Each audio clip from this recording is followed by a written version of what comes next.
तो दोस्तों चलिए लेकर के आ गए हैं आपके लिए टेस्ट पेपर 70। जी हाँ दोस्तों, 17वां सेट है ये। तो पिछले दिन एएलपी और टेक्नीशियन ग्रेड 3 के लिए दोस्त साइंस का टेस्ट हुआ था, ये 70 नंबर। उसी का क्या है कि आज test paper plus score card लेकर के आए हैं। तो जैसा कि आपको पता है कि हर बार हम लोग क्या करते हैं कि टेस्ट पेपर देख लेते हैं, फिर उसके बाद आप लोगों का स्कोर कार्ड देखते हैं। तो इसी तरह से आज भी क्या करते हैं कि इस 17वें सेट का हम लोग टेस्ट पेपर देख लेते हैं, उस क्वेश्चन पे डिस्कस कर लेते हैं, फिर आप लोगों का हम क्या करेंगे कि स्कोर कार्ड देखेंगे और कितना कौन नंबर लेकर के आया है ये भी हम देखेंगे, ठीक है। और जो लोग नए हैं, आप भी अगर टेस्ट में दोस्त पार्टिसिपेट अगर करना चाहते हैं तो बिल्कुल कर सकते हैं, फ्री में होता है। इसके लिए कोई 1 रुपया भी आपको पे नहीं करना पड़ेगा। कैसे देना है टेस्ट ये आपको हम बताएंगे टेस्ट पेपर देखने के बाद। तो कम से कम क्या कीजिएगा कि टेस्ट पेपर तक बने रहिएगा, उसके बाद आपको हम बता देंगे कि कहां से टेस्ट देना है, ठीक है। चलिए क्या करते हैं, टेस्ट पेपर देख लेते हैं। देखिएगा टेस्ट का पहला क्वेश्चन,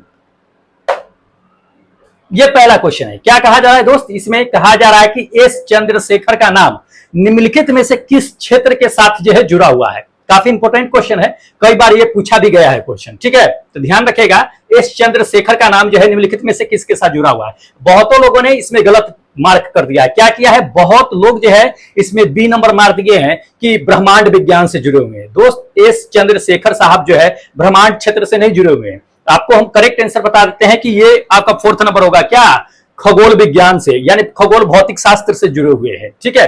ये अपना एस चंद्रशेखर साहब जो है सो। अब जान लीजिए इन्हीं के बारे में थोड़ा सा डिटेल से जान लेते हैं थोड़ा सा, ठीक है। देखिएगा ये अपना एस चंद्रशेखर साहब, एस चंद्रशेखर साहब का पूरा नाम क्या है, सुब्रमण्यम जो है चंद्रशेखर नाम है इनका, ठीक है। ये भारत में ही जन्मे थे, लेकिन ये अमेरिका के लिए काम करते थे, अमेरिकी एक वैज्ञानिक थे ये, ठीक है। तो इन्होंने ही क्या किया था कि भौतिक विज्ञान में जो है आपका कैम्ब्रिज में ये पढ़ रहे थे, उसी समय इन्होंने तारों के अध्ययन से जो है क्या किया था कि खोज किया था तारों के अध्ययन से। उसके लिए इन्हें अमेरिका में 1983 में 1983 में क्या किया गया था कि इन्हें नोबेल पुरस्कार दिया गया था, ठीक है। अब जान लीजिए ये चीजें कि इनको देख लीजिए, इनको शायद आप जानते होइएगा, ये तो अपना एस चंद्रशेखर साहब होगा। ये जो है अपना क्या है, सीवी रमन साहब है। सीवी रमन साहब कहने का मतलब क्या, चंद्रशेखर वेंकट जो है रमन साहब, इनका पूरा नाम है। सीवी का मतलब यही है, पूरा फुल नेम है। तो इन दोनों के बीच कभी कभी रिलेशन पूछ दिया जाता है कि इन दोनों के बीच रिलेशन क्या है, ठीक है। चंद्रशेखर साहब के बीच और इनके बीच जो है सीवी रमन साहब के बीच। तो ध्यान रखिएगा, ये सीवी रमन साहब जो थे ये चंद्रशेखर, एस चंद्रशेखर साहब के क्या थे कि चाचा थे, ठीक है। ध्यान रखिएगा, कभी कभी ये पूछा जाता है। तो ये जो सीवी रमन साहब है, ये तो आप अच्छी तरह से जानते हैं कि 1928 ईस्वी में इन्होंने रमन प्रभाव का खोज किया था, रमन इफेक्ट का जो है खोज किया था 28 फरवरी 1928 में। 1930 में इसे भारत सरकार ने सीवी रमन साहब को क्या किया था कि नोबेल पुरस्कार से सम्मानित किया था। और इन्हीं के यादगार में प्रत्येक 28 फरवरी को प्रत्येक साल क्या होता है कि भारत सरकार जो है विज्ञान दिवस के रूप में मनाते हैं, ठीक है। तो इन दोनों के बीच जो है रिलेशन पूछे जाते हैं। ये अमेरिका चले गए और ये भारत ही रह गए, तो इनके चाचा भारत है, जबकि भतीजा जो है कहां चले गए, अमेरिका में। तो ध्यान रखिएगा, काफी इंपॉर्टेंट है, पूछे जाते हैं कभी कभी रिलेशन ये, इसलिए आपको हम बता दिए। चलिए अगला क्वेश्चन दिखाते हैं। देखिएगा सेकेंड नंबर क्वेश्चन है। क्या कहा जाता है कि निम्नलिखित में से कौन सी जो है प्रतिक्रिया जो है सूर्य के ऊर्जा का जो है मुख्य कारण होता है, मतलब सूर्य से जो ऊर्जा निकलती है वो इसमें से किसके वजह से निकलती है। तो ये तो हम लोग अच्छी तरह से जानते हैं कि नाभिकीय संलयन की वजह से निकलती है। किसकी वजह से, नाभिकीय संलयन की वजह से। तो ये 4th नंबर आपका क्या होगा कि करेक्ट होगा। सूर्य में क्या होता है कि नाभिकीय संलयन होता है, जिसकी वजह से क्या होता है कि बहुत काफी मात्रा में क्या होता है कि ऊर्जा विमुक्त होती है, और वही ऊर्जा जो है हमें प्रकाश के रूप में प्राप्त होती है, ठीक है। तो सूर्य के अंदर में क्या होती है कि हाइड्रोजन हीलियम होते हैं। हाइड्रोजन क्या करता है कि बड़े छोटे छोटे हाइड्रोजन जो है बड़े हाइड्रोजन मिल का निर्माण करते हैं, मतलब हाइड्रोजन मिलकर के हीलियम का निर्माण करते हैं, जिससे क्या होता है कि काफी मात्रा में ऊर्जा निकलती है, वही ऊर्जा हमें प्राप्त होता है। नाभिकीय संलयन क्या होता है कि जब दो छोटे जो है नाभिक मिलकर के एक बड़े नाभिक का निर्माण करता है तो नाभिकीय संलयन कहलाता है, और उसमें काफी जो है ऊर्जा विमुक्त होता है, ठीक है। तो ध्यान रखिएगा, पूछे जाते हैं ये चीजें।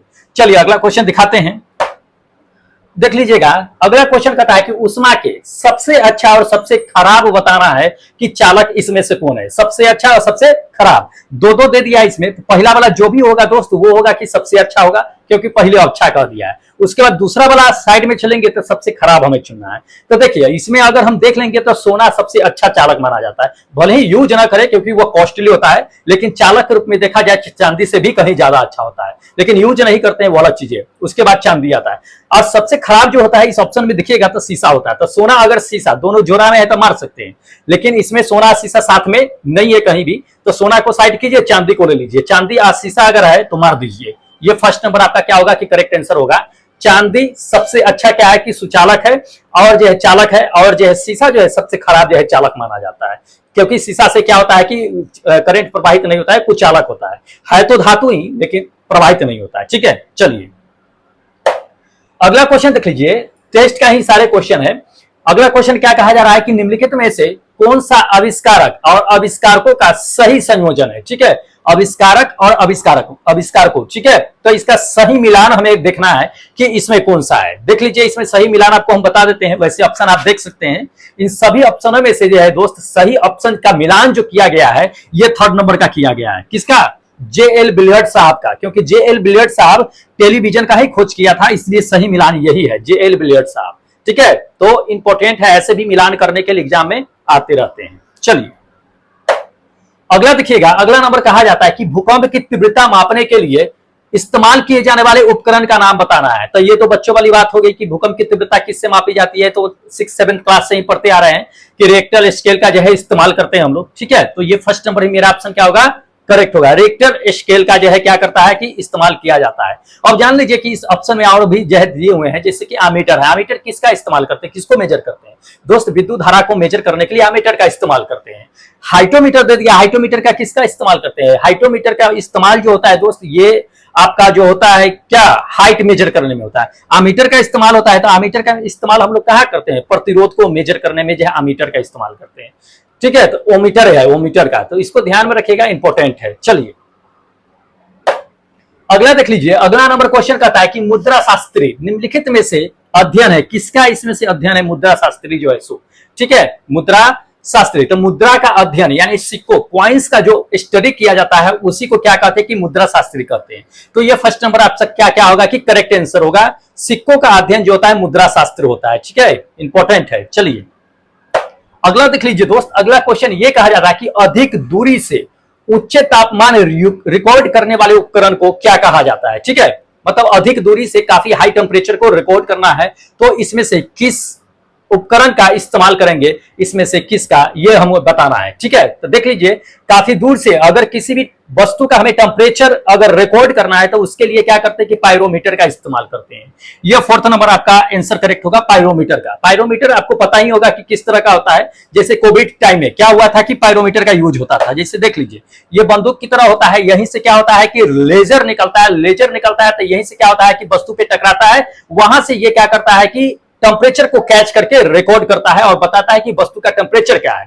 तो इससे क्या होता है ना कि वैसे जगह पे इसका इस्तेमाल किया जाता है टेम्परेचर मेजर करने में जहां पे जाने से खतरा होता है। जैसे कि कोविड टाइम में अगर आदमी अगर कांटेक्ट में आता था, खतरा हो सकता था, कोविड फैल सकता था, इसलिए दूर से ही मेजर करने के लिए इस पायरोमीटर का यूज किया जाता था। या दूसरा ले लीजिए कि जैसे भट्टी उट्टी हो गया, बहुत ज्यादा टेम्परेचर होता है, 5-5 हजार डिग्री सेल्सियस होता है। ठीक है, तो वहां पे अगर आदमी जाएगा तो झुलसिए जाएगा, तो उस जगह पे नहीं जाता है, या आम जो है थर्मामीटर का यूज नहीं किया जा सकता है। तो उसके लिए क्या करते हैं कि पायरोमीटर जो थर्मामीटर होता है उसी का इस्तेमाल करते हैं, काफी दूर से ही लेजर मारते हैं और उसका जो है टेम्परेचर रिकॉर्ड कर लेते हैं। ठीक है, तो इस पायरोमीटर का ही इस्तेमाल जो होता है क्या होता है कि दूर के चीजों को टेम्परेचर जो हाई टेम्परेचर होता है उसको मेजर करने के लिए किया जाता है। जान लीजिए कि ये 3000 डिग्री सेल्सियस तक के जो है क्या करता है कि मेजर कर सकता है। ठीक है, तो काफी इंपॉर्टेंट है, पूछे जाते हैं ये सवाल।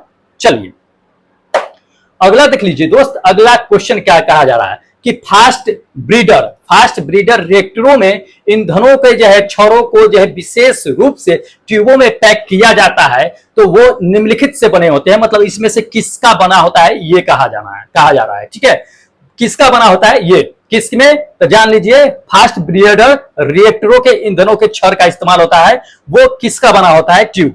ठीक है, तो ध्यान रखिएगा, आपको हम बता देते हैं तो दोस्त वो जो बना होता है ये थर्ड नंबर स्टेनलेस स्टील का बना होता है। जान लीजिए किसका बना होता है, स्टेनलेस स्टील का, फास्ट ब्रीडर रिएक्टर में, जिसको FBR के नाम से, मतलब fast period reactor, FBR short form हो गया।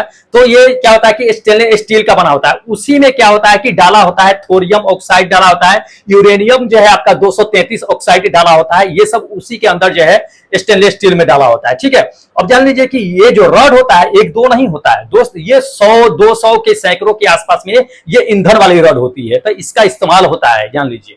तो काफी इंपॉर्टेंट है, पूछा जाता है। चलिए अगला देख लीजिए। अगला नंबर क्वेश्चन कहा जाता है कि थर्मल न्यूट्रॉन की ऊर्जा लगभग कितनी होती है। थर्मल न्यूट्रॉन की बहुतों ने गलती कर दिया है दोस्त, इसमें आप बहुत लोग कंफ्यूज हो जाते हैं, बार बार कंफ्यूज होता है। बिल्कुल कंफ्यूज मत होइएगा दोस्त, ये फोर्थ नंबर है, 0.025 इलेक्ट्रॉन वोल्ट होता है। ठीक है, थर्मल न्यूट्रॉन की ऊर्जा जो होती है लगभग इतना ही होती है, तो इसको ध्यान में रखिएगा।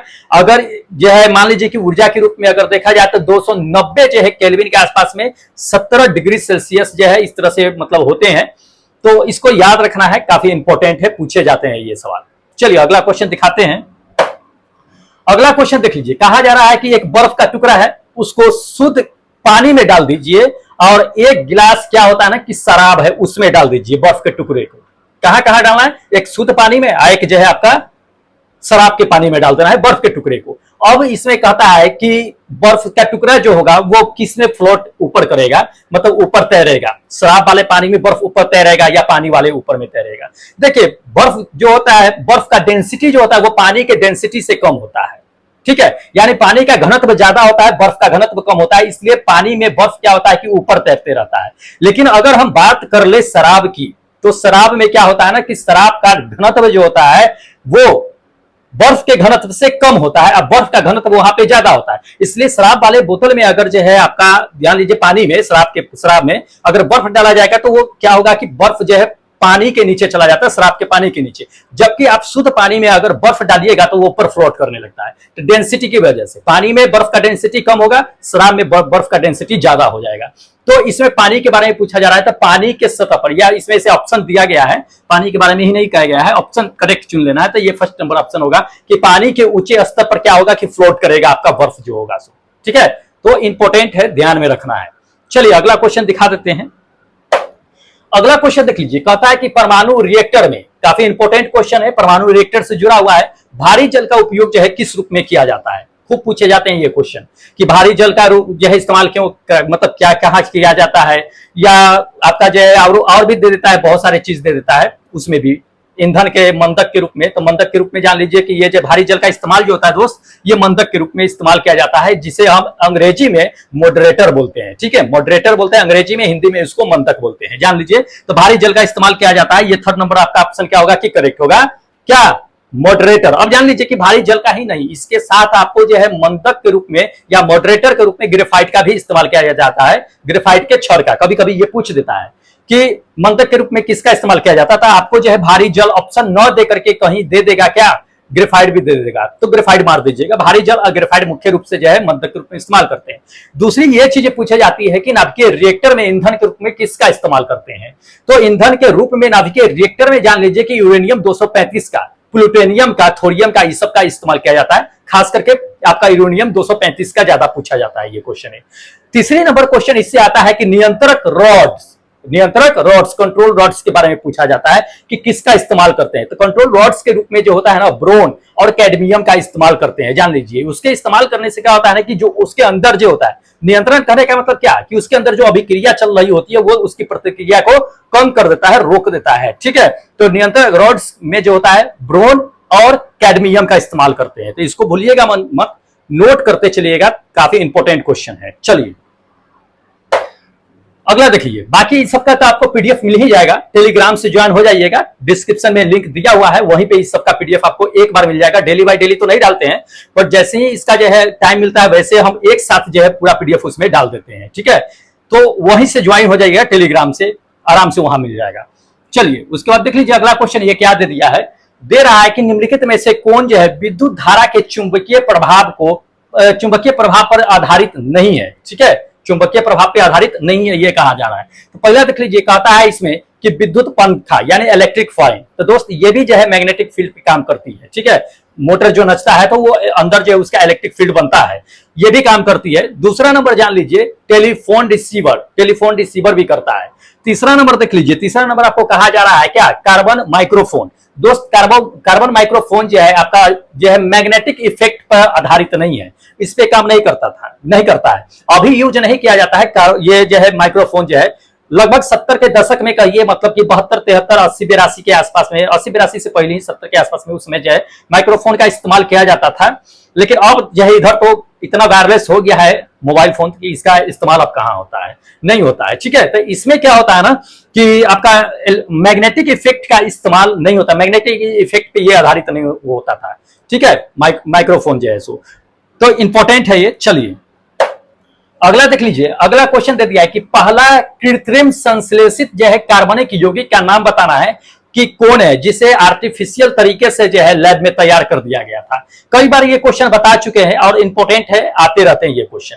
देख लीजिए, आपका बता देते हैं कि ये 4th नंबर होगा यूरिया। यूरिया को सबसे पहले क्या किया गया था कि संश्लेषित करके इसे लैब में तैयार कर दिया गया था। किसने तैयार किया था, तो ये वोहलर साहब ने किया था। ठीक है, वोहलर जो थे वो बर्जेलियस के शिष्य थे, बर्जेलियस इनके गुरु थे। कई बार ये स्टोरी बता भी चुके हैं कि बर्जेलियस साहब ऐसा उनका मानना था कि कभी भी यूरिया को जो है प्रयोगशाला में उसे नहीं तैयार किया जा सकता, जब भी प्राप्त किया जा सकता है उसे जीवित पदार्थों से ही प्राप्त किया जा सकता है यूरिया। लेकिन वोहलर साहब ने उन्हें करके प्रयोगशाला में दिखा दिया था, उन्होंने प्रयोगशाला में बता दिया था। ठीक है, यूरिया निर्माण करके बता दिया था। कैसे किया था, उसमें क्या किया गया था कि अमोनियम क्लोराइड के साथ जो है सिल्वर नाइट्रेट का जो है शोधन किया गया था, जिससे यूरिया प्राप्त हुई थी, आर्टिफिशियल यूरिया। ठीक है, उसके यूरिया बनने के बाद जो है जान लीजिए कि जैव शक्ति का सिद्धांत जो उस समय चल रहा था उसे काफी बहुत बड़ा झटका लगा था, नुकसान हुआ था। ठीक है, कुछ सालों के बाद जो है जैव शक्ति सिद्धांत का अंत भी हो गया, खत्म भी हो गया, क्योंकि यूरिया लैब में बन गया था।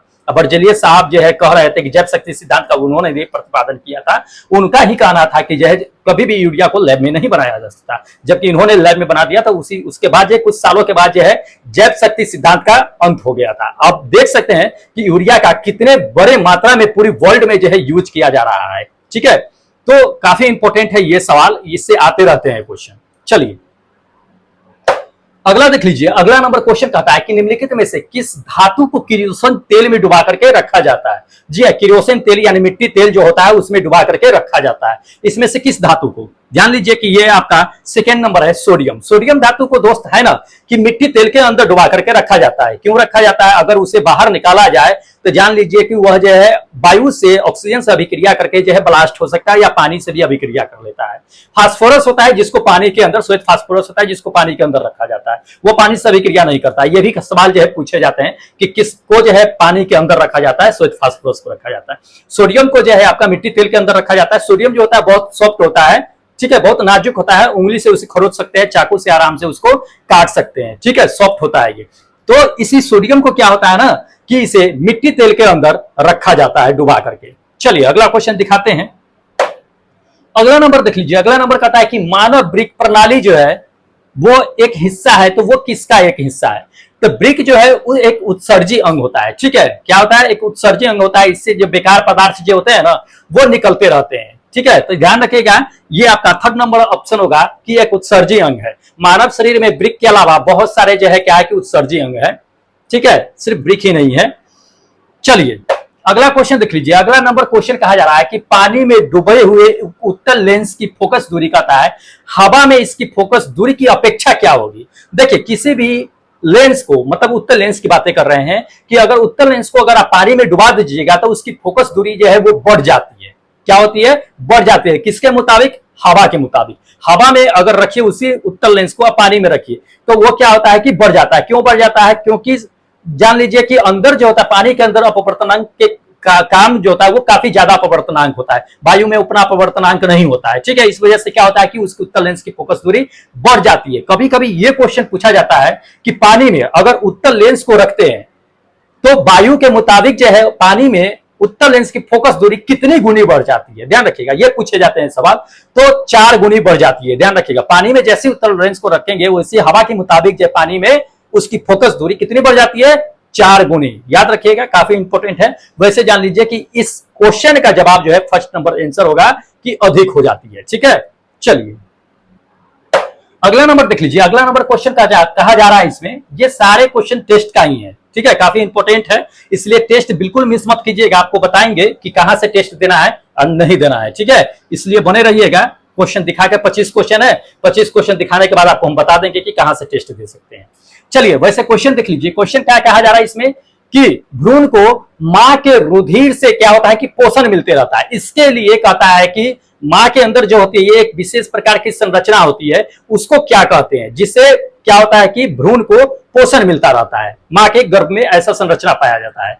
तो किससे भ्रूण को जो है पोषण प्राप्त होता है, ये हमें जानना है। जान लीजिए, आपको बताते हैं करेक्ट आंसर दोस्त, ये प्लेसेंटा होता है, थर्ड नंबर प्लेसेंटा होता है मां के गर्भ में, उसी से क्या होता है कि ये भ्रूण को जो है पोषण मिलते रहता है। दिखा देते हैं आपको, जैसे कि ये भ्रूण है, इसके ये देख लीजिए, ये प्लेट जैसा जो है आकार होता है, ठीक है, इसी प्लेट के आकार जैसा, मतलब प्लेट है तो प्लेसेंटा, याद रखिएगा, प्लेट से प्लेसेंटा होता है, और प्लेट से प्लेसेंटा होता है, प्लेट में खाना वाना डालते हैं ना, तो जान लीजिए कि प्लेट में खाना डाल रहे हैं, और उसी प्लेट से प्लेसेंटा से क्या होता है कि ये भ्रूण को जो है खाना मिलता रहता है, प्लेट के आकार के होता है ये चीजें, ठीक है। तो इसी से होता है, क्या होता है कि पोषण प्राप्त होता है। पोषण के अलावा आप जान लीजिए कि इस भ्रूण को जो है ऑक्सीजन, वसा, अम्ल और विटामिन जो होता है इसी प्लेसेंटा प्लेट के आकार के जो है मिलते हैं इसी से, मतलब इस प्लेसेंटा को कहिए तो दोस्त एक संवहन अंग कहा जाता है, जो क्या होता है कि मां के गर्भ के दीवार से ये जुड़ा होता है, ठीक है, और प्लेट के आकार के जैसा होता है, याद रखिएगा, याद करने के लिए बता दिए हैं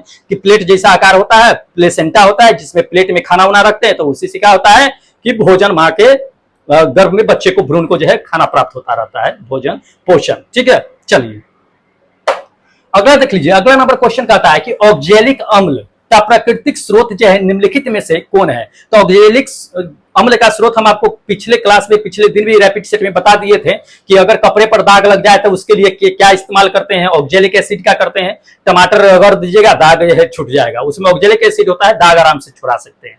तो ये आपका क्या होगा कि सेकेंड नंबर होगा, ऑक्जेलिक एसिड का जो स्रोत जो होगा वो टमाटर होगा, ठीक है, टमाटर बहुत अच्छा स्रोत होता है ऑक्जेलिक एसिड का। चलिए हाँ, यह भी क्वेश्चन पूछा जाता है कि एल्कीन श्रेणी का सदस्य जो कहता है कि सामान्य सूत्र क्या होता है। एल्केन का भी पूछा जाता है, एल्कीन एल्काइन तीनों का पूछा जाता है, जान लीजिए ये चीजें, लेकिन यहाँ पे पूछा गया है एल्कीन का, एल्केन के बाद एल्कीन, एल्कीन के बाद एल्काइन।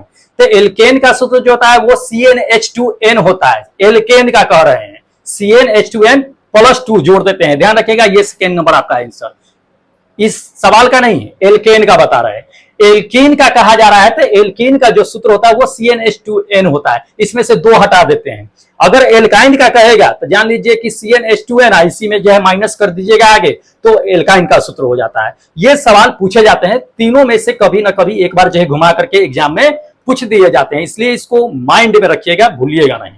चलिए अगला देख लीजिए, अगला नंबर क्वेश्चन कहा जा रहा है कि किस उपकरण में पॉजिटिव और नेगेटिव यानी धन के लिए प्लस और ऋण के लिए माइनस चिन्ह नहीं होता है, ठीक है। तो देख लीजिए, इसमें आमीटर में भी प्लस नेगेटिव माइनस होता ही है, वोल्ट मीटर में भी होता है दोस्त, ये कुंडली में नहीं होता है। कुंडली जो क्वाइल होता है उस क्वाइल में पॉजिटिव और नेगेटिव जो है नहीं दिया रहता है, तो इसको ध्यान रखिएगा। थर्ड नंबर आपका आंसर क्या होगा कि करेक्ट होगा, ठीक है। चलिए अगला क्वेश्चन देख लीजिएगा, अगला क्वेश्चन कहता है कि जब लिटमस कहता है कि लिटमस का विलयन जो होगा वो तो न तो अम्लीय होगा न तो क्षारीय होगा, उस कंडीशन में विलयन का रंग दोस्त कैसा होगा, ठीक है, न तो अम्ल होगा न तो क्षार होगा, ठीक है, तब उस कंडीशन में आपको विलयन का रंग बताना है। ध्यान रखिएगा, आपको बताते हैं कि दोस्त ये थर्ड नंबर आपका होगा वायलेट, यानी कि बैगनी कलर का हो जाएगा। किस कलर का होगा? बैगनी कलर का। अब थोड़ा सा ये यहाँ पे समझ लीजिए कि लिटमस पेपर जो होता है वो 2 तरह के होते हैं, ठीक है, 2 तरह के लिटमस पेपर होते हैं, एक लाल लिटमस पेपर होता है, एक जो है क्या होता है कि नीला लिटमस पेपर होता है। अब जान लीजिए कि इस पे कब क्या डालते हैं, क्या हो जाता है, ठीक है। देखिए, नीले लिटमस पत्र पर अगर एसिड डालिएगा, अम्ल डालिएगा, तो वह लाल में कन्वर्ट हो जाता है, और लाल पे जान लीजिए कि डालिएगा क्षार, तो वो जो है नीला रंग का हो जाता है। और जिसपे न अम्ल हो न क्षार हो वो क्या होता है कि वायलेट कलर का होता है। तो ध्यान रखना है, इंपॉर्टेंट है, ठीक है। चलिए अगला क्वेश्चन दिखाते हैं। अगला नंबर क्वेश्चन कहा जा रहा है कि टिंडल प्रभाव प्रकाश की कौन सी जो परिघटना को प्रदर्शित करती है। तो टिंडल प्रभाव, तो टिंडल इफेक्ट जानते होइएगा, वो प्रकाश के प्रकीर्णन पे काम करती है। किस पे? प्रकाश के प्रकीर्णन पे। ध्यान रखिएगा, इन सभी में से ये 4th नंबर आपका आंसर क्या होगा कि करेक्ट होगा।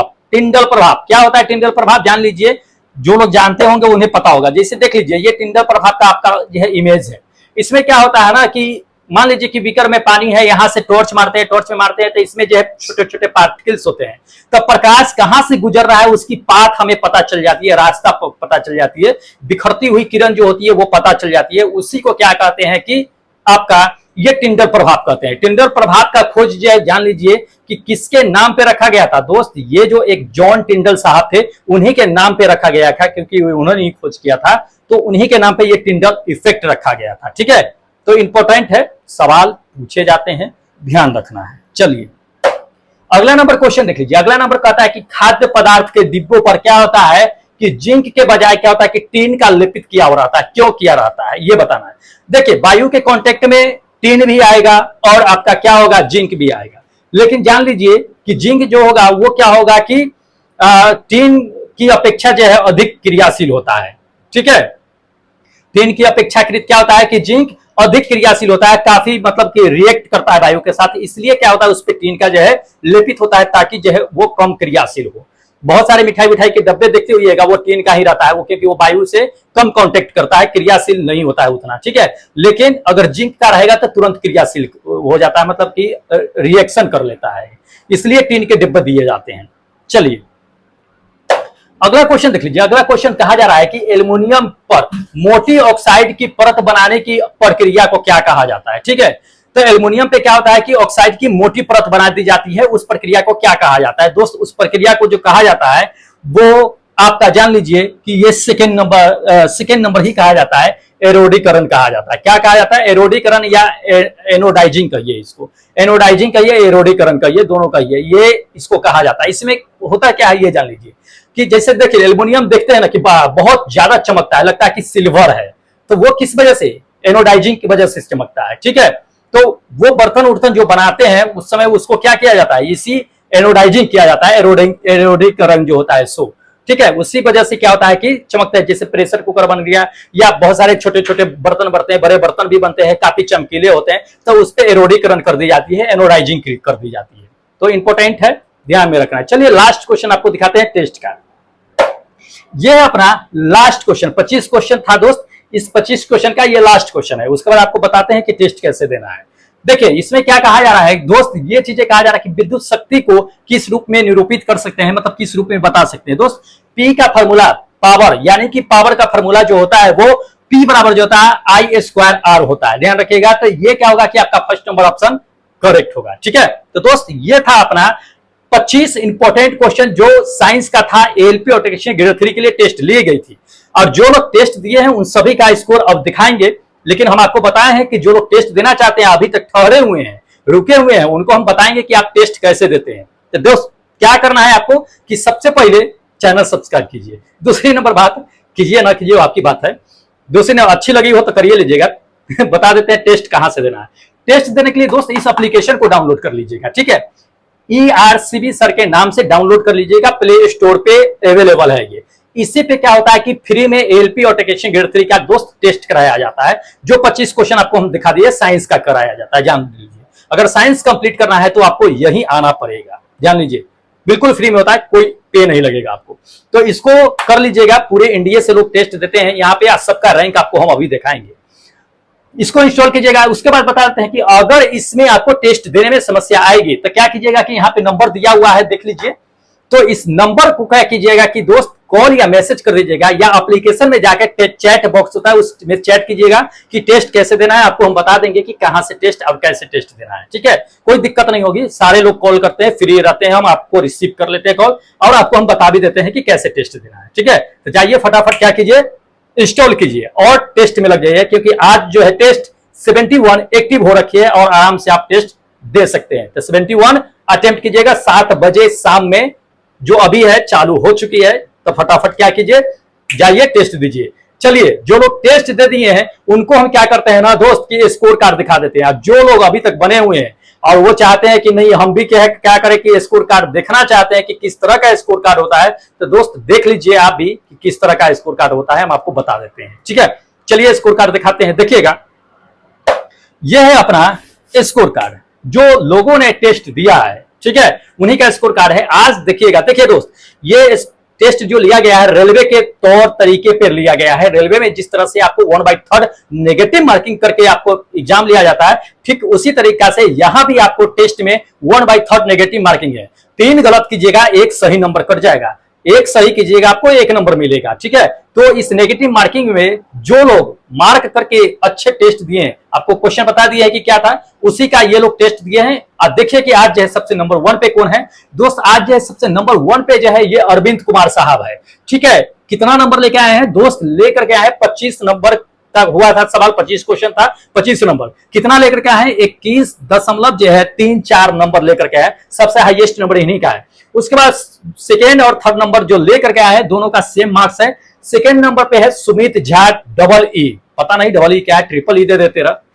उसके बाद संजय साहब है, ये दोनों लोग जो है सेम मार्क्स से लेकर के हैं, 21.01 मार्क्स से लेकर के हैं 25 में, दोनों लोग सेम नंबर लेकर के हैं। तो सेकेंड नंबर पे आपको बता ही दिए है कि सुमित झा साहब है, तीसरे नंबर पर संजय है, और आपका चौथे नंबर पे जो है ये शिशु प्रिया है जो चौथे नंबर पे है।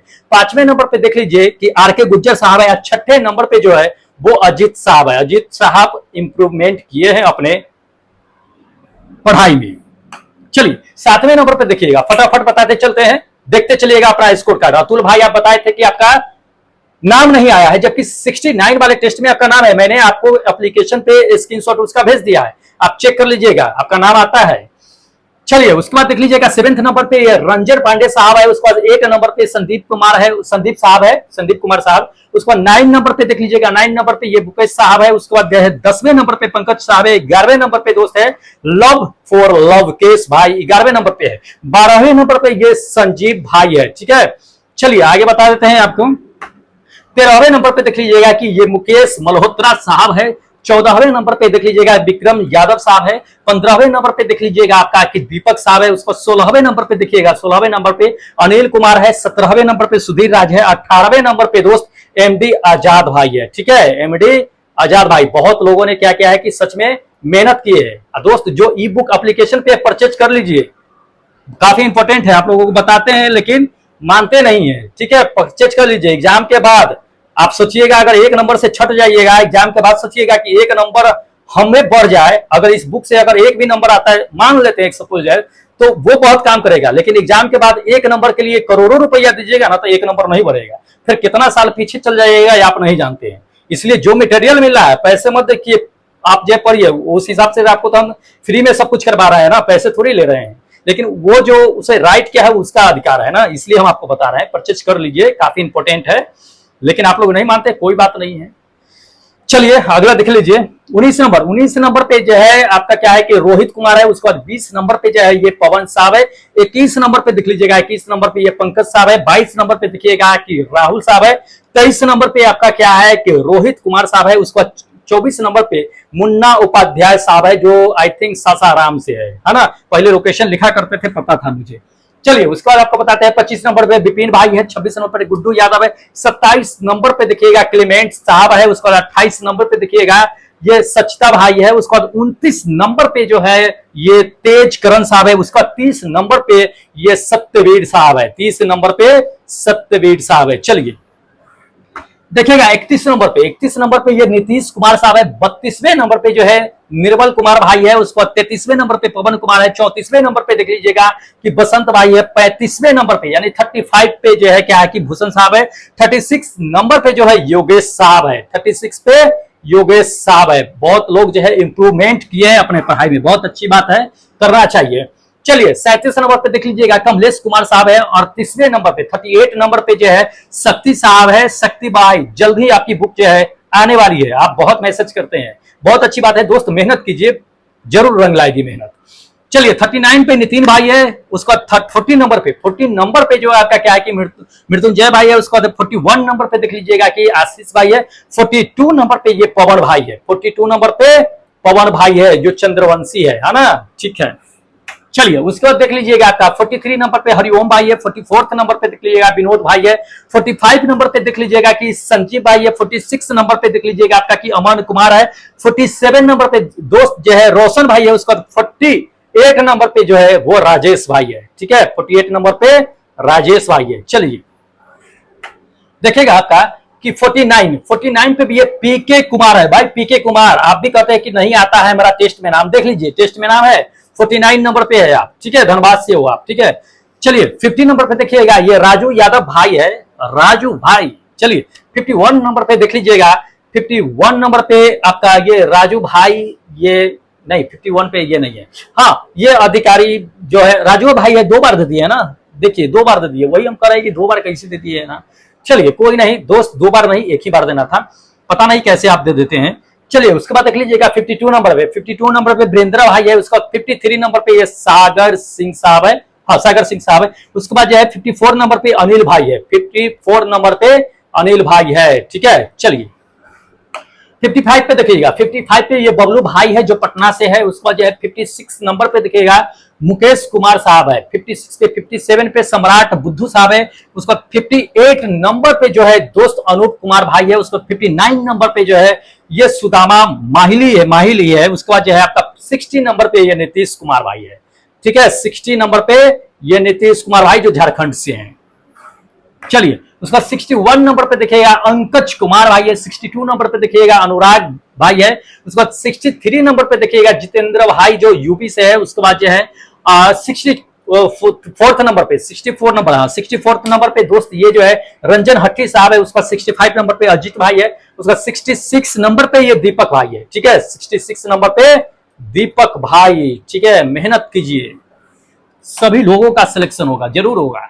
चलिए उसका पवन है, ये 67 नंबर पे पवन भाई है। उसका जो है आपका 68 नंबर पे दिखेगा कि ये कुंदन भाई है। उसका 69 नंबर पे दिखेगा बम भाई है। उसका 70 नंबर पे दिखेगा, 70 नंबर पे ये सुधीर भाई है। उसका 71 नंबर पे दिखेगा ये पूर्णिमा सिंह है जो बिहार से है, 71 नंबर पे। 72 नंबर पे देख लीजिएगा कि ये आपका क्या कि लाल मणि साहब है जो 72 नंबर पे है। लाल मणि किधर लेके जाओगे भाई। चलिए उसके बाद देख लीजिए इसकी 73 नंबर पे ये क्या है कि देवेंद्र भाई है जो यूपी से है। 74 नंबर पे देख लीजिएगा जावेद अख्तर भाई है। उसका 75 नंबर पे देख लीजिएगा आपका रमेश साहब है। उसके बाद जो है 76 नंबर पे पी के रॉय 2 बार दे दिए हैं। कोई नहीं दोस्त, आप ही बता रहे थे ना कि टेस्ट में नाम नहीं आता, देखिए पी के रॉय आपका आया हुआ है 2 बार, ठीक है, नाम आता है आपका, आप ध्यान से देखते नहीं है। चलिए 77 नंबर पे देव कुमार है। 77 नंबर पे ये देव कुमार गुमला काफी दिनों के बाद नजर आए हैं। 78 नंबर पे आपका क्या है कि इंद्रजीत भाई है, ठीक है, 78 नंबर पे इंद्रजीत भाई है। चलिए उसके बाद आप देख लीजिएगा 79 नंबर पे ये हरिमोहन भाई है। उसके बाद आपको बताते हैं दोस्त 80 नंबर पे जो है ये महेंद्र साहब है। उसके बाद जो है 81 नंबर पे अंकित है रेमटेक। उसके बाद जो है आपका 82 नंबर पे अनूप साहब है। उसके बाद 84 नंबर की अगर बात कर ले तो दोस्त ओमकार पटेल साहब है। उसके बाद जो है आपका 84 नंबर, 83 में है ओमकार पटेल। 84 नंबर की अगर बात कर ले तो हरेंद्र भाई है, ठीक है, हरेंद्र भाई मेहनत कीजिए। हाँ देखिएगा उसके बाद आपको 85 पे जो है अंजू कुमार है। उसके बाद 86 नंबर पे जो है एसके भारती जो सिवान से है, बिहार से है। 87 नंबर पे ये धीरेश चंद्रा जो सोनभद्रा से है, 87 पे है। 88 नंबर पे देख लीजिएगा कि विजय कुमार है। 89 नंबर पे देख लीजिएगा आपका कि जावेद आलम है। उसका 90 नंबर पे दोस्त जो है अनुरुद्ध कुमार है, ठीक है, 90 नंबर पे अनुरुद्ध कुमार है, अनुरुद्ध। चलिए 91 पे इंदल कुमार भाई है। उसको 92 नंबर की अगर बात कर ले दोस्त काजल कुमारी है। उसको 93 नंबर पे देख लीजिएगा कि अंकित राव साहब है। उसका 94 नंबर पे देख लीजिएगा, 94 पे रत्नाकर भाई है। उसको 95 नंबर पे देख लीजिएगा अतुल भाई आप बोले थे कि यह मेरा नाम नहीं आता है, देख लीजिए आपका नाम है 95 नंबर पे अतुल भाई है, ठीक है, तो आपका नाम आता है लेकिन आप ध्यान नहीं देते हैं, ठीक है, ध्यान दिया कीजिए। चलिए उसके बाद देख लीजिए कि आपका जो है 96 पे जो है ये गुड्डू कुमार है जो 96 नंबर पे है, ठीक है। चलिए उसके बाद बता देते हैं 97 नंबर पे देख लीजिएगा कि विजयकांत भाई है। उसको 98 नंबर पे जो है दोस्त ये मिस्टर अभिषेक भाई है। उसके बाद 99 नंबर पे है मनोहर, ठीक है। 100 नंबर पे जो है दोस्त ये सागर मथुरा से है, ठीक है। तो दोस्त इतने लोगों ने क्या क्या है कि टेस्ट में पार्टिसिपेट किए हैं, इन सभी का आपको हम स्कोर कार्ड बता दिए हैं। फटाफट जाइए और एप्लीकेशन को डाउनलोड कीजिए चैनल सब्सक्राइब करके, ताकि जब भी वीडियो आएगी आप तक नोटिफिकेशन पहुंच जाएगी। अगर सच में दिल से एलपी टेक्नीशियन की तैयारी कर रहे हैं तो मन से कीजिए दोस्त, पूरा तैयारी करा देंगे साइंस का। एक भी क्वेश्चन इधर उधर नहीं जाने वाला है। ठीक है, जब एग्जाम में बैठिएगा मेरा नाम जरूर लीजिएगा कि वहां पे टेस्ट दिए थे, सेम सेम क्वेश्चन आ रहा है, ध्यान रखिएगा ये चीजें। चलिए क्या कीजिए कि जाइए फटाफट जो है टेस्ट दे लीजिए, 71 जो है एक्टिव है। ठीक है, और जो लोग चैनल सब्सक्राइब नहीं किए दोस्त कर लीजिए, बेनिफिट होगा आपके लिए। जो लोग कर रखे हैं फटाफट सब्सक्राइब कर ही रखे हैं, शेयर भी मार दीजिए फटाफट। ठीक है, और हमें इजाजत दीजिए क्योंकि हम फिर नेक्स्ट डे मिलेंगे रैपिड सेट के साथ। तब तक जय हिंद दोस्तों।